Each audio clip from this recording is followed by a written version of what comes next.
श्री गुरु चरण सरोज रज। शीघ्र चलिए ऋषि कुमार, प्रभु श्री राम आपका गान सुनने को आतुर है। उनसे ज्यादा आतुर तो हम हैं हनुमान जी। चलिए। तो आइए, चलिए। पर गरिमा और मर्यादा में रहना, कुछ भी मत कहना। और हाँ, चाहते ही प्रभु पर अपने प्रश्नों के बाण में छोड़ देना। कदापि नहीं। क्या हुआ? मैंने तो कुछ कहा ही नहीं। वही तो। सुनो, विचार ही मत करो, उसकी ध्वनि होगी। विचार करना कैसे बंद करूं? धीमे स्वर में विचार करो। विचार की नहीं, आचरण की बात है।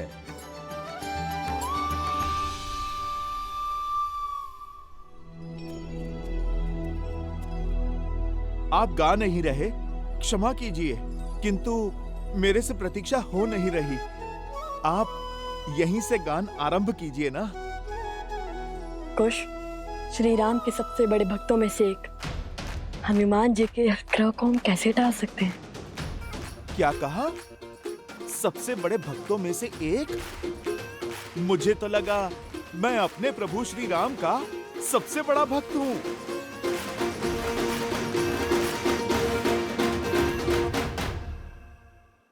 अरे भोले हैं हनुमान जी, श्री राम की भक्ति के पंक्ति में तो हम भी खड़े हैं। वैसे तो स्वयं को श्री राम के सबसे बड़े भक्त मानते हैं, किंतु लव भैया का हृदय बहुत बड़ा है। आपको भी अपनी श्रेणी में खड़ा कर लिया है इन्होंने। धर्म और ज्ञान तो अद्भुत थे ही, आप तो वाक शास्त्र में भी श्रेष्ठ निकले। चलिए, हम सभी भक्त अपने भगवान के समक्ष उनके गुणगान गाते हैं।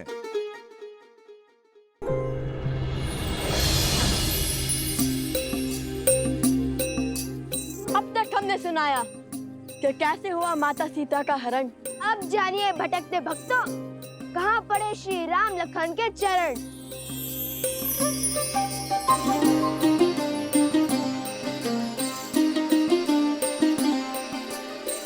कल पे विरह में ऋषि मुख आए, भेटे पवन सुत हनुमत पाए। सुग्रीव संग फिर हाथ मिलाए, लाली मर्जा वचन निभाए। सिया खोजन चले वानर एक मत, मुद्रिका ले बोले राम से हनुमत। जो न मिला सिया माँ का प्रमाण, लौटेगा ना जीवित हनुमान।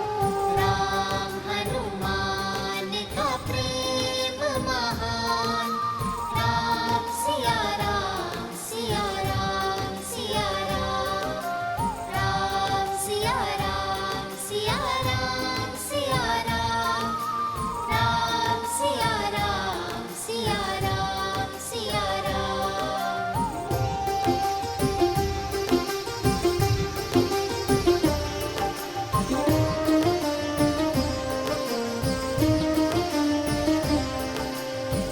दक्खन सागर तट पर आए, भाई जटायु संपाति पाए। सागर पार है स्वर्ण की लंका, जहाँ बजता रावण का डंका। बंदी वहीं पे है माँ सीता, पाओगे सागर जो जीता। बाधा विकट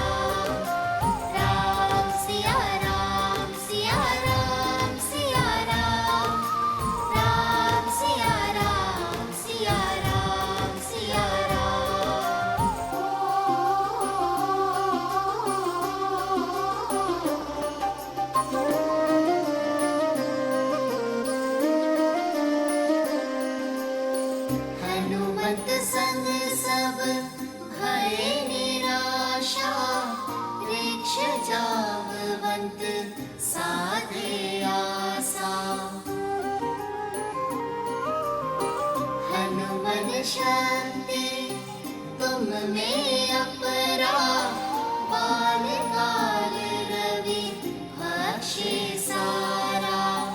याद करो तुम बल रत्ना कर, बल भर मेला होगे सागर। हनुमत फिर बन गए बलधाम, भरी छलांग ले श्री राम का नाम। राम सिया राम, सिया राम, सिया राम। राम सिया राम, सिया राम, सिया राम। राम सिया राम, सिया राम, सिया राम। राम सिया राम, सिया राम, सिया राम। कौशल नरेश अयोध्यापति सियावर रामचंद्र की, सियावर रामचंद्र की, सियावर रामचंद्र की, सियावर रामचंद्र की, सियावर रामचंद्र की, सियावर रामचंद्र की, सियावर रामचंद्र की, सियावर रामचंद्र की। श्री रामचंद्र कृपालु भजु मन हरण भव भय दारुणम्। श्री राम राम राम श्री राम।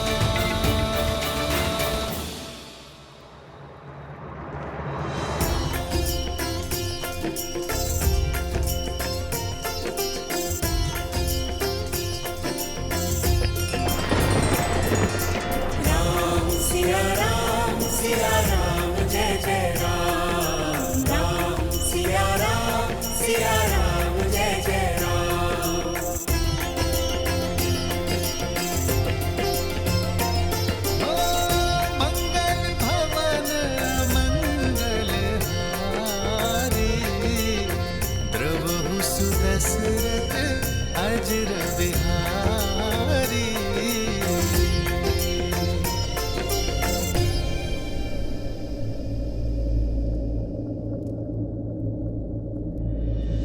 जानकी नेवर माला डारे, भूपे मिले श्री और चक्रधारी। एक हो गए फिर सिया और राम, दो है शरीर एक है प्राण। राम सिया राम, सिया राम, सिया राम। राम सिया का है ये गुणगान। राम सिया राम, सिया राम, सिया राम। राम सिया का है लक्ष्य महान। राम सिया राम, सिया राम, सिया राम। राम सिया राम, सिया राम, सिया राम। राम सिया राम, सिया राम, सिया राम।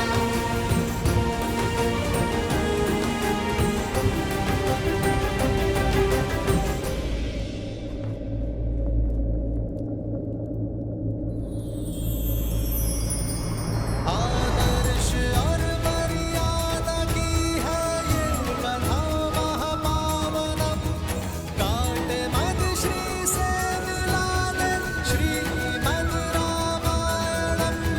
श्रीमद् रामायणम्, श्रीमद् रामायणम्। श्री राम श्री राम श्री राम श्री राम।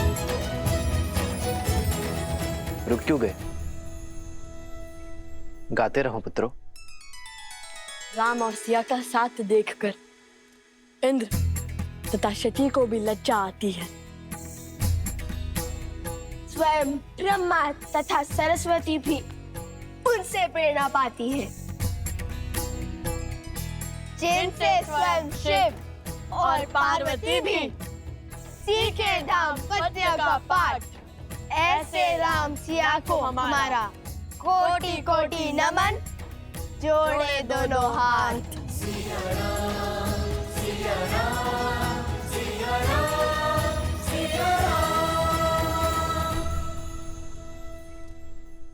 अब तक हमने सुनाया कि कैसे हनुमान जी ने लंका को भस्म किया, तोड़ा दशरथन का अभिमान, दिया श्री राम का शक्ति प्रमाण।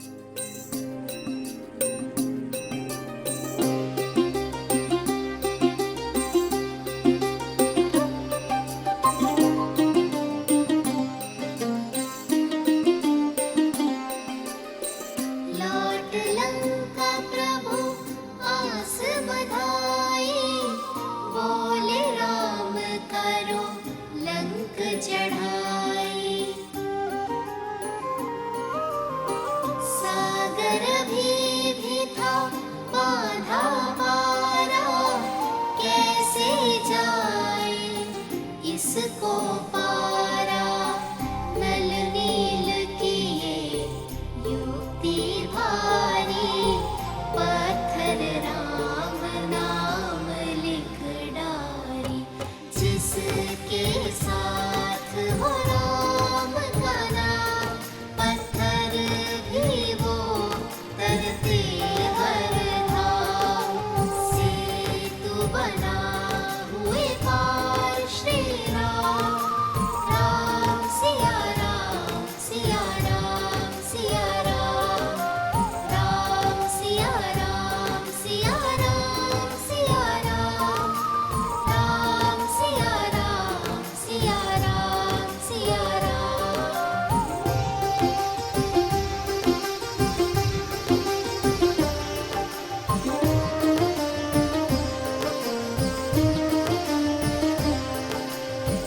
युद्ध हुआ फिर बड़ा ही प्रचंडा, राम किए रावण सिर खंडा। अंबर में सब देव पधारे, शौर्य राम का देख सराहे। पर पराक्रमी ना कम था दशानन, उत्तर में दिखलाया पराक्रम। कटते जाए शीश अनंता, पर रावण जाए नाहंता। पहुँचे कैसे युद्ध परिणाम, विचलित अब हो बैठे राम।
श्री राम का महान।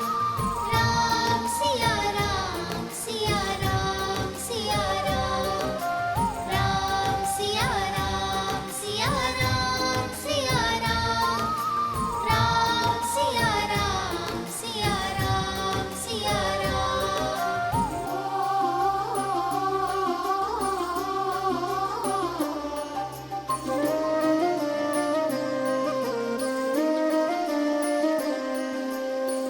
प्रेम परीक्षा राम सिया देके लंका राज विभीषण दीन्हे।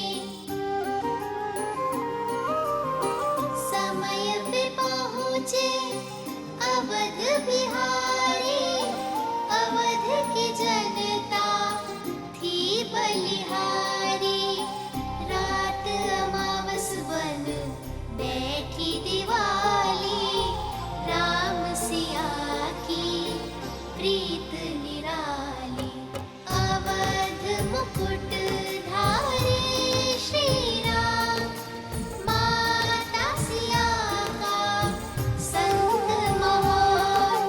राम सिया राम सिया राम सिया राम। राम सिया राम सिया राम सिया राम। राम सिया राम सिया राम सिया राम। राम सिया राम सिया राम सिया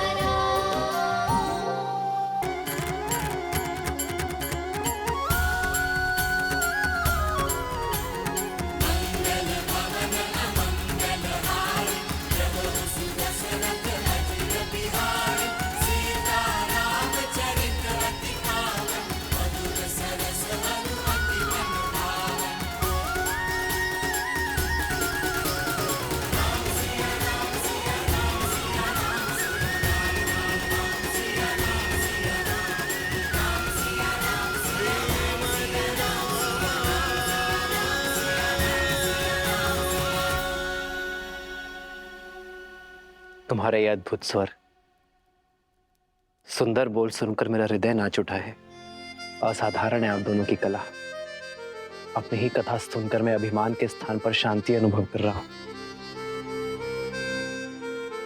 किंतु राम कथा का इतना सुंदर व्याख्यान करने वाले आप दोनों हैं कौन?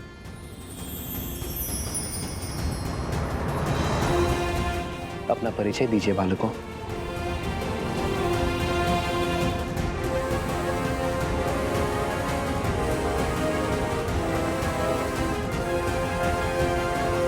अपना परिचय दीजिए मुझे।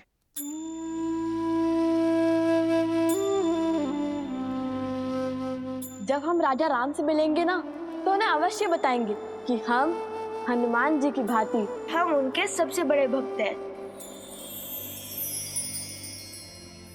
प्रभु, ये आपके सबसे बड़े भक्त हैं।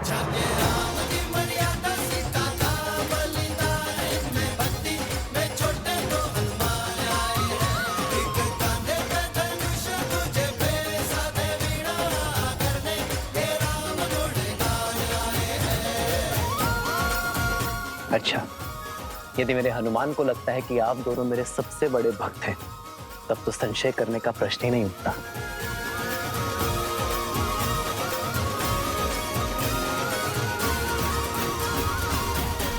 ये भेंट मेरे दो सबसे बड़े भक्तों के लिए।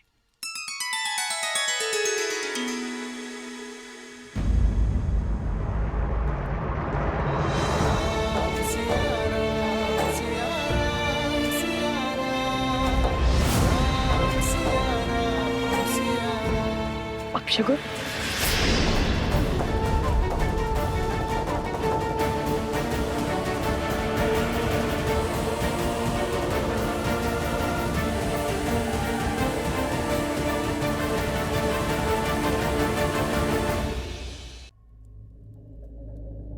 अपशगुन,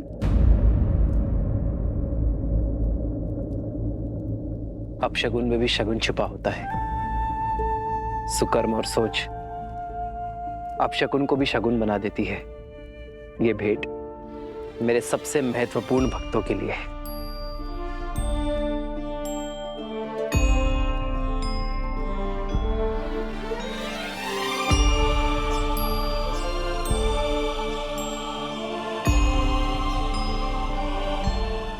धागा मेरी सीता ने मुझे दिया था मेरी रक्षा के लिए, और अब से ये धागा तुम दोनों की भी रक्षा करेगा। प्रेम समर्पण करुणा ज्ञान से है भरा दो प्यारा नाम। जय सिया राम, जय जय सिया राम, जय सिया राम, जय जय सिया राम।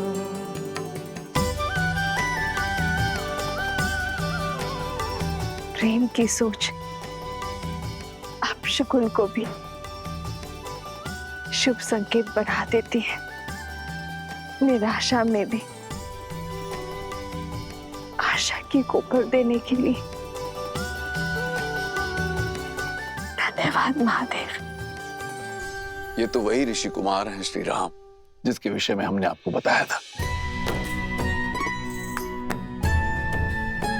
लवकुश, लव कुश।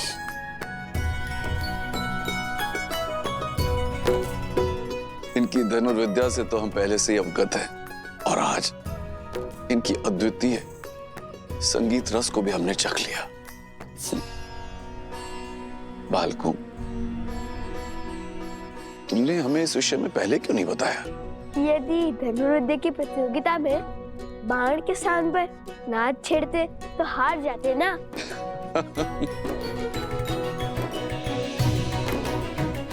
कहा वीणा और कहा धनुष, इन दोनों कलाओं में इतना भेद होने पर भी आप इन दोनों कलाओं में निपुण कैसे बन गए? नहीं नहीं, दोनों में अधिक भेद नहीं है। धनुष को बाएं हाथ से पकड़ते हैं और दाएं हाथ से कार्य करते हैं। वैसे ही वीणा को भी बाएं हाथ से पकड़ते हैं और दाएं हाथ से कार्य करते हैं। भेद तो हृदय के भावों में होता है महाराज।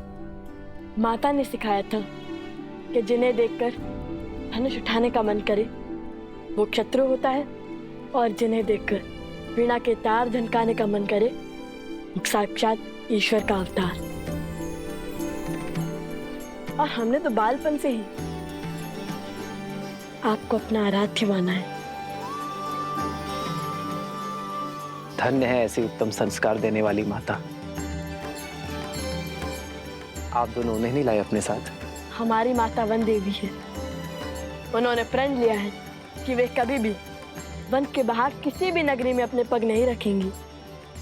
अभी तो मैं यज्ञ के बंधन में बंधा हूँ, किंतु फिर कभी तुम्हारे माता के दर्शन करने अवश्य आऊंगा। माता सीता को भी लाएंगे ना?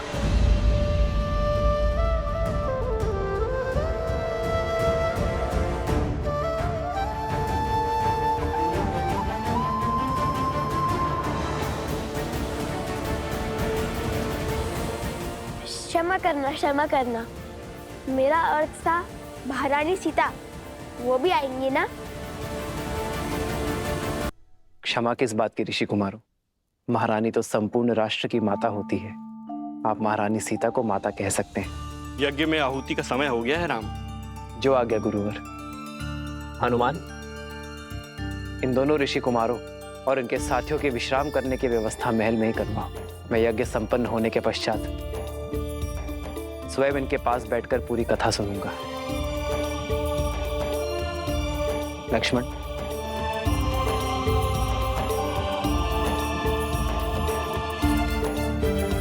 देवी, चले। सत्य कहा था आपने आर्य। यहाँ आकर उचित किया हमने। अब मुझे इन बालकों के साथ समय व्यतीत करने का अवसर मिलेगा।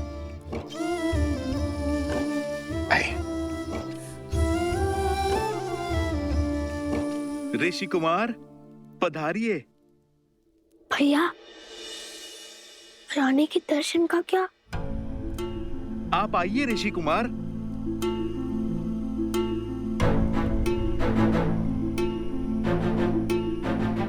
ऋषि कुमार, क्या बात है? वचन भंग हुआ। आपने कहा था आप महारानी के भी दर्शन करवाएंगे। अयोध्या की धरा पर कोई वचन भंग नहीं होगा ऋषि कुमारों। आपको महारानी सीता के दर्शन करने हैं ना? आइए यज्ञ स्थल पर।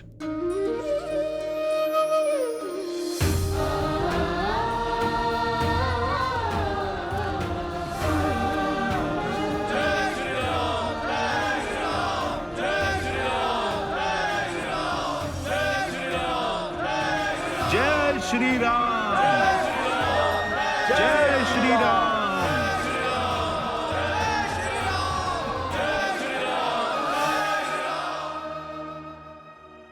सब कुछ सज्ज है महाराज, आप ही की प्रतीक्षा थी। महारानी को ले आए।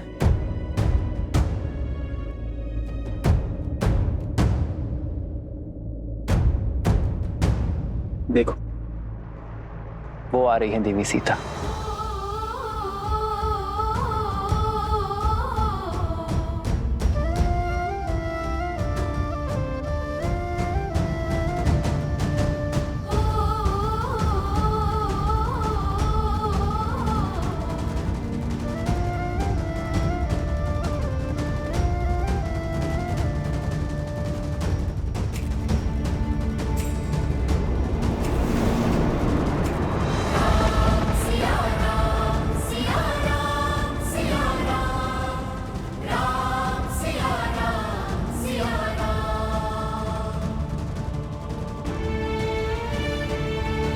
महारानी सीता की देह तो अयोध्या में वास नहीं करती है, किंतु राजधर्म की मर्यादा जो निभानी है, मेरी प्रिय पत्नी के प्राण इस मूर्ति में प्रतिष्ठित है। श्री राम ने हमारी मिथिला की राजकुमारी के साथ अन्याय किया है। श्री राम ने माता सीता को त्याग दिया है।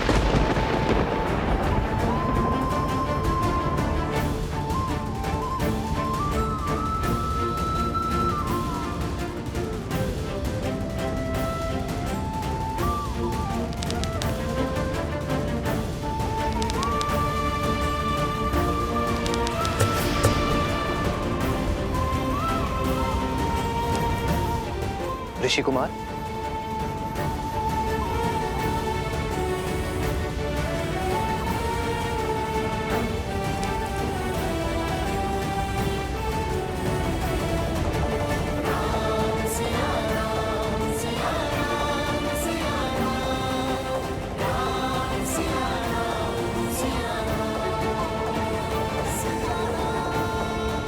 अपने घाव को दबा कर रखें। आर्य सुमंत। जी महाराज। शीघ्र वैद्य जी को बुलाइए।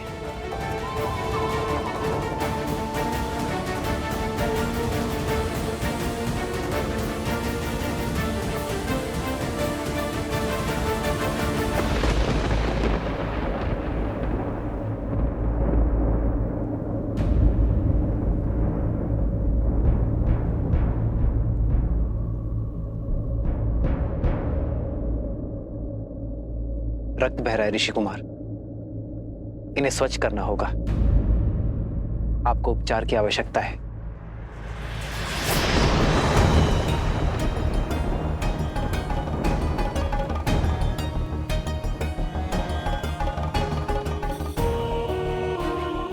उपचार की अधिक आवश्यकता वीणा की स्तार को है।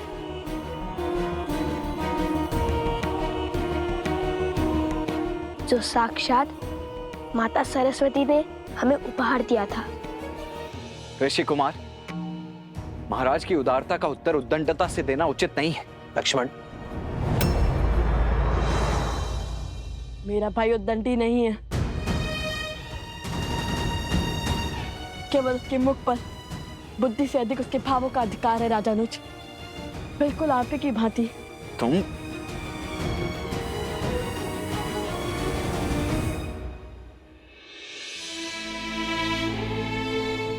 वीणा का तार अधिक खींचने से टूट गया है ऋषि कुमार। क्या आप बताएंगे ऐसा क्या हुआ?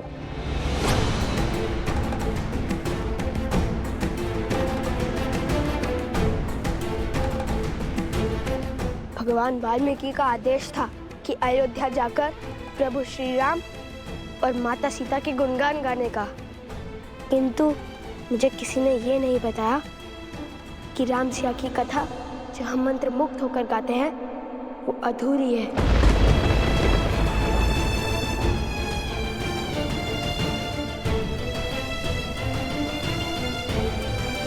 ऋषि कुमार,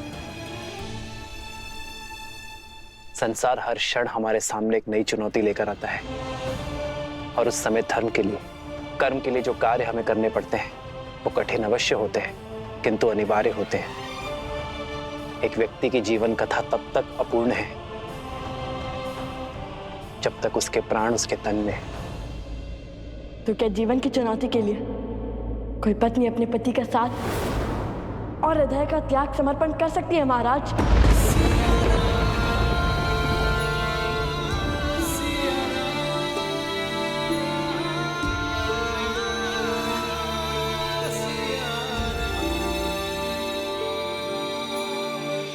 ऋषि कुमार, अयोध्यापति से संवाद संभव है, विवाद नहीं। और अभी आप बालक हैं, ये राजधर्म नहीं समझेंगे आप। हमारे भगवान कहते हैं कि नारी के विषय में सदा बालक बनकर पूर्ण निश्चलता से विचार किया जाना चाहिए। वो नारी जिसमें सदा ही ममता का भाव समाया हो, उसके चरित्र का मूल्यांकन सदा बालक बनकर करना ही उचित होता है, क्योंकि बालकों की बुद्धि लोक पात्र दूषित नहीं होती। शत्रुघ्न, इन ऋषि कुमारों को ससम्मान बाहर ले जाओ, यज्ञ में विलंब हो रहा है।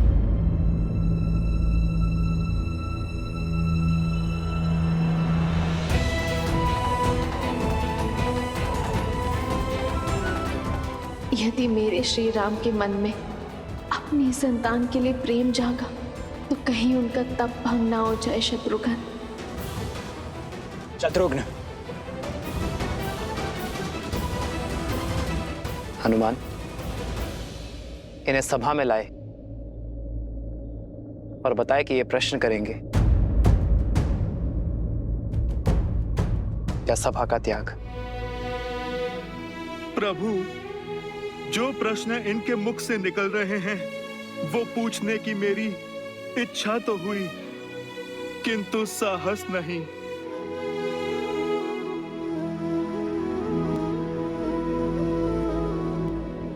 तो जो पूछना है वो अवश्य पूछो ऋषि कुमारों, मैं यथाशक्ति उत्तर अवश्य दूंगा। क्योंकि आपने माता सीता का त्याग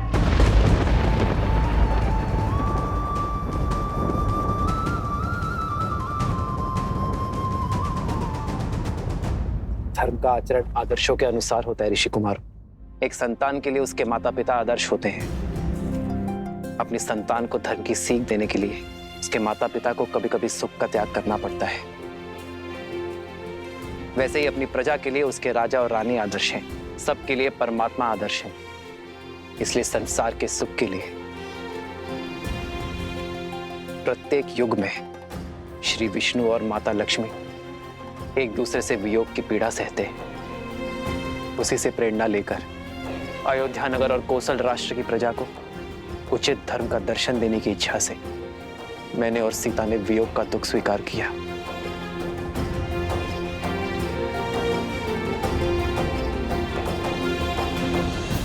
यदि महाराज को दुख देने से मन भर गया हो तो कृपा करके यहां से प्रस्थान करें ऋषि कुमार।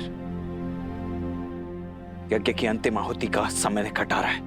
हम यहाँ महाराज का दुख या अपमान का कारण बनने नहीं आए थे, अपितु हमारे प्रभु श्री राम और माता सीता के दर्शन करने आए थे।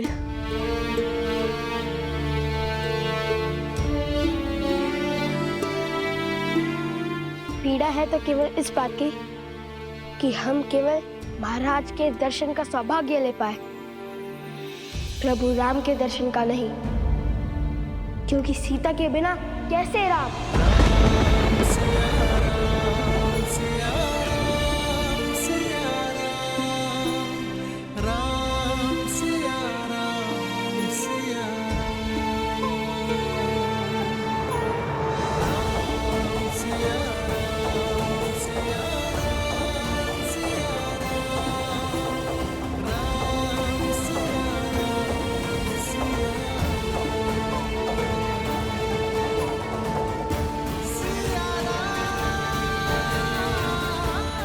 क्योंकि सीता के बिना कैसे राम?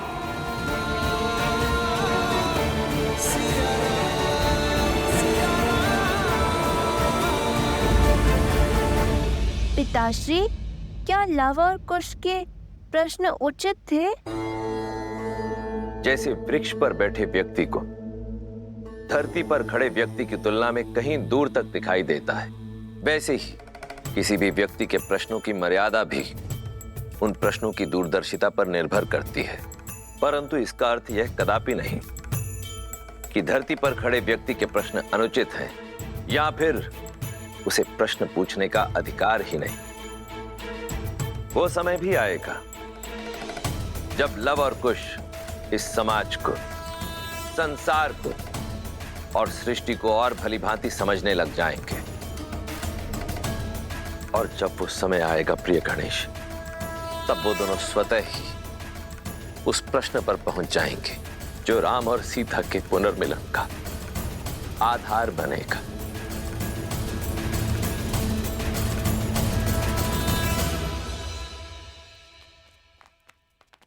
अब क्या करना है? कैसे मर्यादा और न्याय की मूर्त ने अपनी पत्नी के साथ अन्याय किया।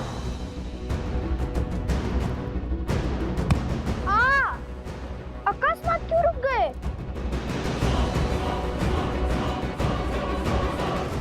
भैया, अगर श्री राम ने किसी और की पत्नी के साथ अन्याय किया होता तो आप दुखी नहीं होते। मूर्खतापूर्ण बातें मत करो कुश। श्री राम किसी के साथ अन्याय कर ही नहीं सकते। वे मर्यादा पुरुषोत्तम है। ओम मनमना गणाधिपते नमः स्वाहा।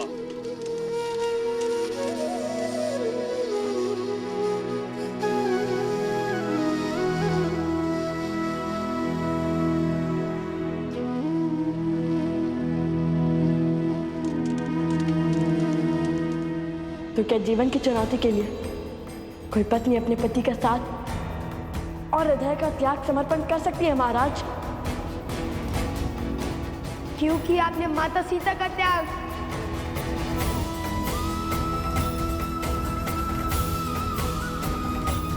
क्योंकि सीता के बिना कैसे राम?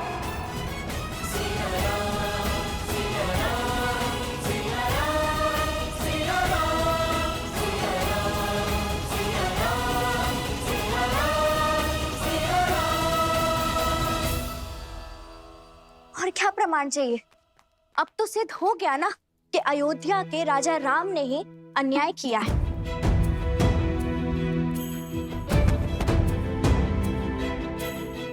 नहीं, मैं नहीं मानता। अवश्य ये कोई ऐसा भेद है जो पूरा संसार नहीं जानता है। अर्थात श्री राम कुछ छुपा रहे हैं। कदाचित कोई ऐसा प्रश्न जो कि हमने पूछा ही नहीं, ऐसा प्रश्न जो हमारी बालक बुद्धि में कभी जन्मा ही नहीं, ऐसा प्रश्न जिससे हमारी सारी शंकाओं पर विराम लग जाए। तुम्हें क्या लगता है इतने वर्षों में तुम पहले हो जिसने अन्याय के विषय में विचार किया हो? मिथिला के हर घर में बस यही चर्चा होती है लव।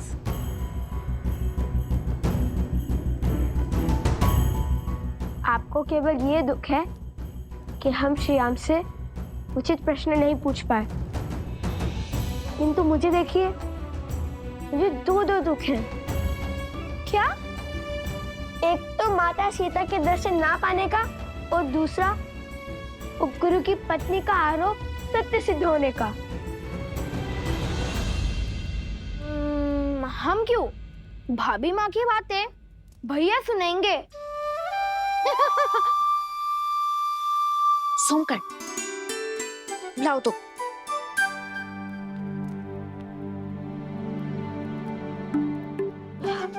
बहुत भूख लग रही है, आज भोजन क्या करेंगे? धन्य हो कुमार कुश, इतने बड़े दुख के बीच में भी तुम्हें भोजन की पड़ी है। दुख हृदय में है और भूख पेट में। दोनों अपने निर्णय लेने के लिए स्वतंत्र हैं। हाँ, चलो ना फिर भोजनशाला में चलकर खाते हैं। नहीं, अब हम अयोध्या का अन्न तभी खाएंगे जब माता सीता अयोध्या लौटेंगी।